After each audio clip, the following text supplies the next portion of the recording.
বন্ধুরা এই গাড়িটা আমার কাছে এসেছে পিকআপ প্রবলেম নিয়ে। তো আমি গাড়িটা টেস্ট ড্রাইভ দেওয়ার পরে বুঝতে পারলাম যে গাড়িটার ক্লাচ প্লেট পুড়ে গেছে।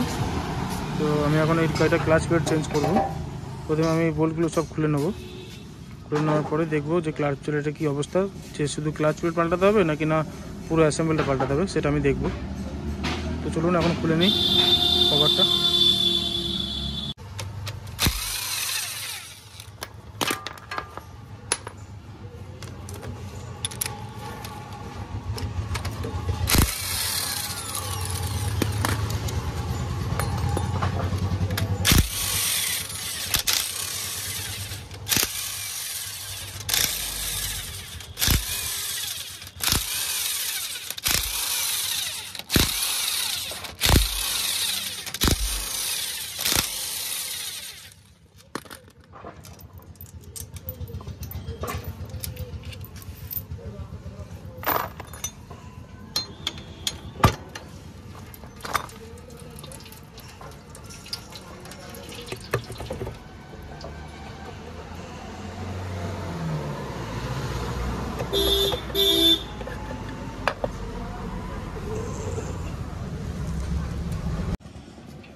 বন্ধুরা এটা অ্যাসেম্বল চেঞ্জ না করলেও হবে, শুধু প্লেট চেঞ্জ করলেও কাজ হবে, কিন্তু আমি এটা অ্যাসেম্বলটা চেঞ্জ করে দেবো, তাহলে কিন্তু গিয়ারটা খুব সুন্দর স্মুথ করবে।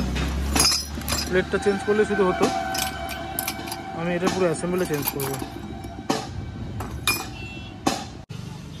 এই অ্যাসেম্বলটা ফিটিং করব। অ্যাসেম্বলটার দাম হচ্ছে 3340 টাকা। এখন আমি এটাকে আনবক্সিং করব।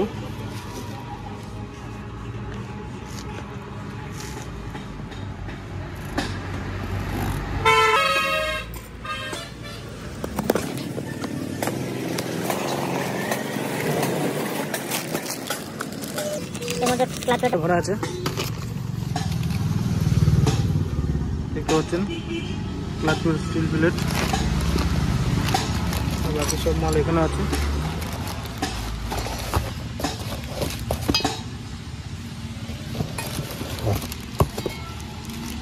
চলুন ফিটিং করা যাক।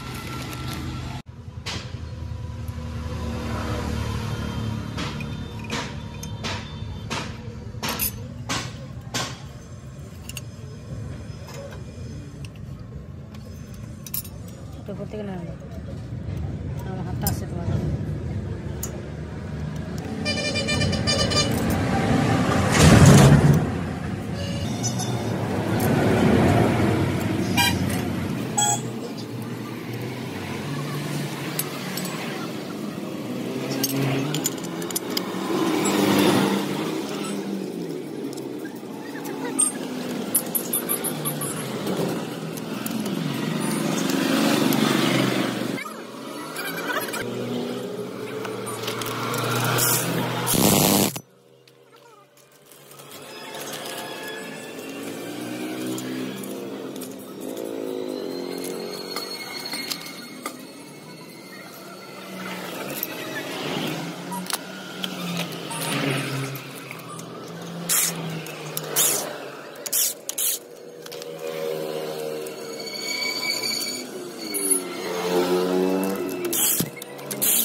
ক্লাচ প্লেট ফিটিং হয়ে গেছে, কমপ্লিট ফিটিং হয়ে গেছে।